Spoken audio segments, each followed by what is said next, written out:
जा, आखी जाके मेरे महबूब ताई आके साड़ियां उल्फतां दा मुल पा जा, नाले सत्तां आसमानां दी सैर कर जा, नाले सत्तां आसमानां दी सैर कर जा, अपनी दस जा साड़ी सुन सुना जा, छेती जा जबरील ना देर लावी, लैके साडे महबूब नू इंज आ जा।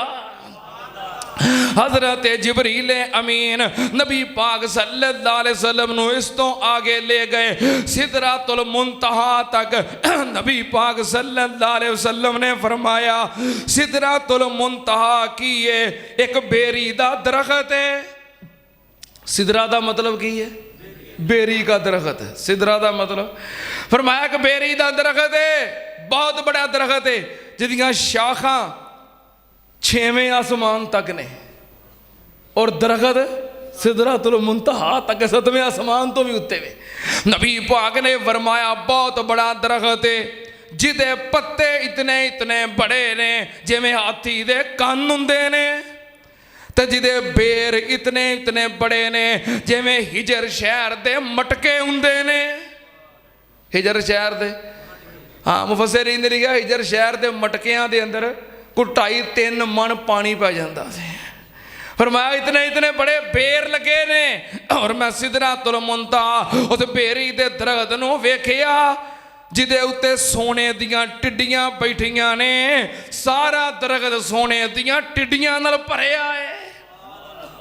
बड़ा खूबसूरत दरख्त है, ये इंतहा है जमीन दी तरफों जो भी उत्ते जाता है, ये इंतहा है आसमान तो जो कुछ भी आता है। अल्लाह दे पैगामात अरश तो फरिश्तियां नूं आउंदे ने, फरिश्ते इत्थे ही वसूल करते ने और अपने पैगामात इत्थों ही पेश करते ने। ये सिदरातुल मुंतहा इंतहा है। नबी पाक ने फरमाया मैं वेखिया सिदरातुल मुंतहा दे विचों 4 नहरां निकलदियां पईयां ने, इहदियां जड़ां विचों 4 नहरां निकलदियां ने। मैं जिबरील नूं पुछिया ये किहड़ियां नहरां ने?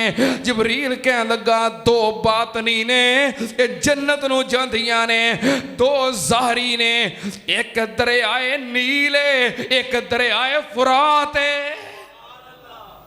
नबी पाक सल्लल्लाहु अलैहि वसल्लम ने फरमाया इस तो आगे मैं फिर की सुनिया आसमाओ शरीफल अकलाम, मैं कलमा चलन दी आवाज़ सुनी, कलमा चलन दी आवाज़। अल्लाह दे फैसले लिखे जा रहे ने।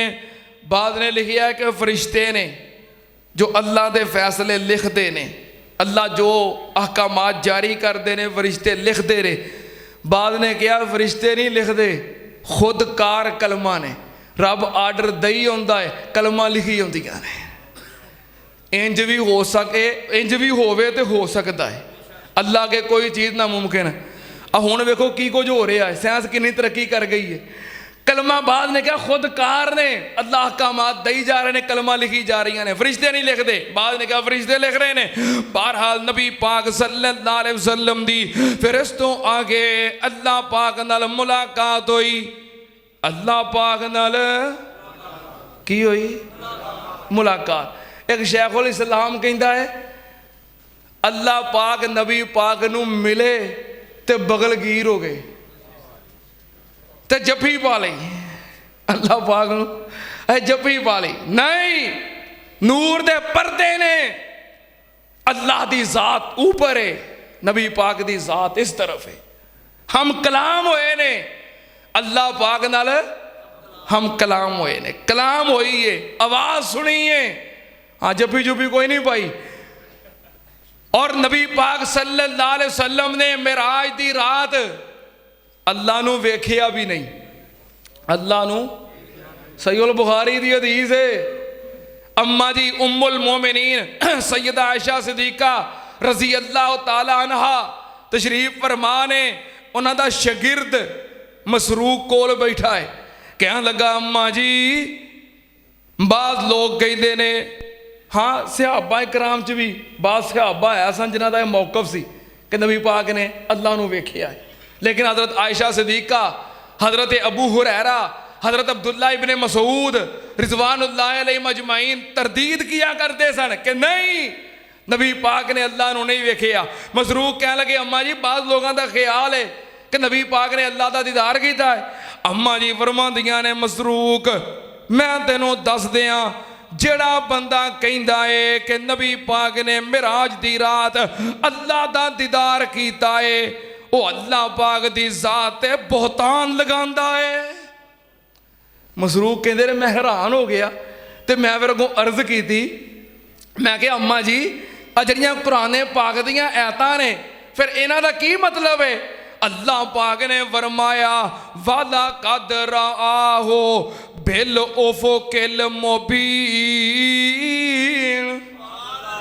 नबी पाक सल्लल्लाहु अलैहि वसल्लम ने आसमान दे किनारियां ते वेखिया है वाला कद राहो बिल उफुकिल मुबीन, आसमान दे किनारियां ते वेखिया है। ते कुरान दी दूसरी आयत वाला कद राहो नज़लतन उखरा, नबी पाक ने फिर दूसरी मर्तबा वेखिया है। एदा की मतलब है? अम्मा जान फरमांदियां ने मसरूक जे तू आयतां पढ़ियां ने ते मैं भी आयतां पढ़ियां ने, मैं खुद अपने मुर्शद पाक कोलों सवाल कीता सी। मैं आखिया सी महबूब जी आजो कुरान पाक दियां आयतां ने कि तुसीं आसमान दे किनारियां ते वेखिया फिर दूसरी मर्तबा वेखिया, इस वेखन तो मुराद की है? ते मेरे मुर्शद पाक ने मैनू दसिया आयशा इस वेखन तो मुराद जिबरील अमीन है। मैं पहलों जिबरील नूं आसमान दे किनारियां ते वेखिया, फिर दूसरी मर्तबा सिदरतुल मुंतहा ते मैं जिबरील नूं ओदी असली शक्ल दे अंदर वेखिया।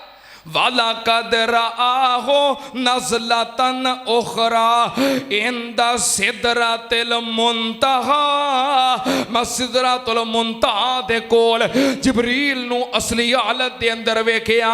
नबी पाक ने फरमाया मैं वेखिया अलैहि सित्तो मियाते जनाहिन, हजरत जिबरील दे 600 पर ने।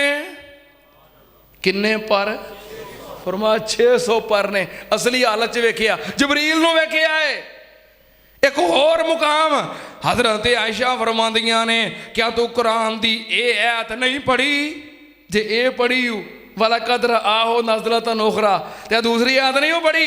अल्लाह पाक ने फरमाया ला तुदरिकुहुल अबसार वहुवा युदरिकुल अबसार। ये आयत नहीं पढ़ी? अल्लाह पाक ने फरमाया अल्लाह हर एक नूं वेखदा है, कोई इस अख नाल दुनिया ते रहिंदियां होया रब नूं वेख सकदा नहीं वेख सकदा। कुरान पाक दा एक होर मुकाम अल्लाह पाक ने फरमाया हजरत मूसा अलैहिस्सलाम ने ख्वाहिश की थी कि या अल्लाह मैं तेनों वेखना चाहना। आखिया अल्लाह ने दीदार नहीं करवाया, सिर्फ नूर जी तजल्ली पहाड़ ते सुटी मूसा अलैहिस्सलाम वेख सके। टाइम थोड़ा इख्तिसार है, मूसा अलैहिस्सलाम नहीं वेख सके। फरमाया नहीं कोई दुनिया दी अख नाल वेख सकदा। सहाबा इकराम ने पूछा महबूब जी क़यामत वाले दिन जन्नत विच जाके क्या सी अपने रब नूं वेखांगे? फरमाया वजूह यौमइज़िन नाज़िरा इला रब्बिहा नाज़िरा। फरमाया क़यामत वाले दिन लोग अपने रब दा दीदार करनगे जन्नत विच जाके। प्यारे किंज वेखांगे? इन्नी दुनिया होएगी ते सारे किंज वेखणगे? नबी पाक ने फरमाया जो 14वीं रात दा चंद चढ़दा है सारा जहान वेखदा है। फरमाया इंज तुसीं अपने रब नूं वेखोगे जिवें 14वीं रात दा चंद ओदी चंदियाई ते ओदी रोशनाई अखां नूं कोई नुकसान नहीं देंदी, इंज तुसीं रब दा दीदार कर सकोगे।